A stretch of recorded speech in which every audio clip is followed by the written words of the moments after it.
As you've been hearing, the owner of Vauxhall has announced plans to close its van-making factory in Luton, putting 1,100 jobs at risk. Stellantis, which also owns the brands Citroën, Peugeot and Fiat, says it would combine its electric van production at its other plant in the UK in Ellesmere. Last week, Ford announced 800 job cuts in the UK because of lower than expected EV sales. And this follows a warning from Nissan that jobs at its Sunderland plant, the biggest in Britain, could be at risk unless the government relaxes its EV sales rules.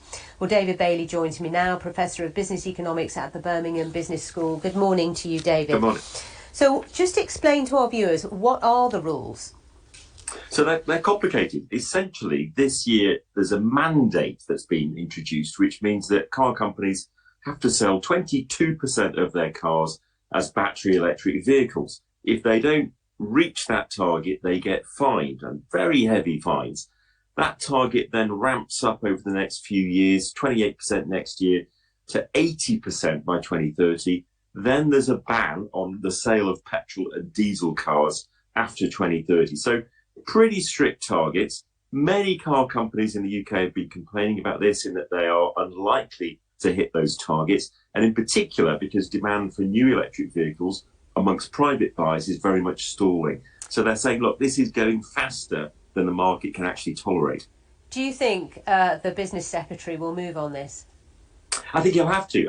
And he was refreshingly frank yesterday. We heard from him that he gets that there's a problem and that there are things that need to be done. I think there are 4 areas I'd like to see them move on. One is more flexibility for firms on the mandate, so that they don't have to hit the exact target initially, but maybe later on.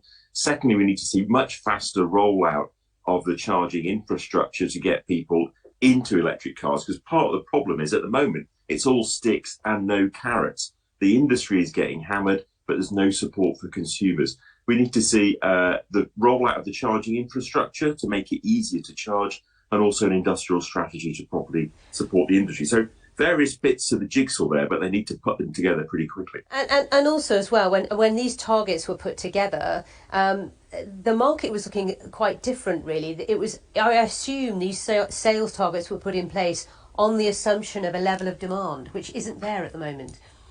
Absolutely right. And in fact, electric vehicle sales in the UK are about over 90,000 units short of where they were expected to be.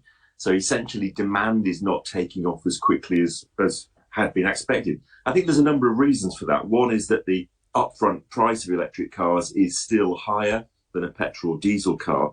And also there are these issues about the charging infrastructure. Not enough chargers are being built fast enough. And so confidence isn't there amongst buyers.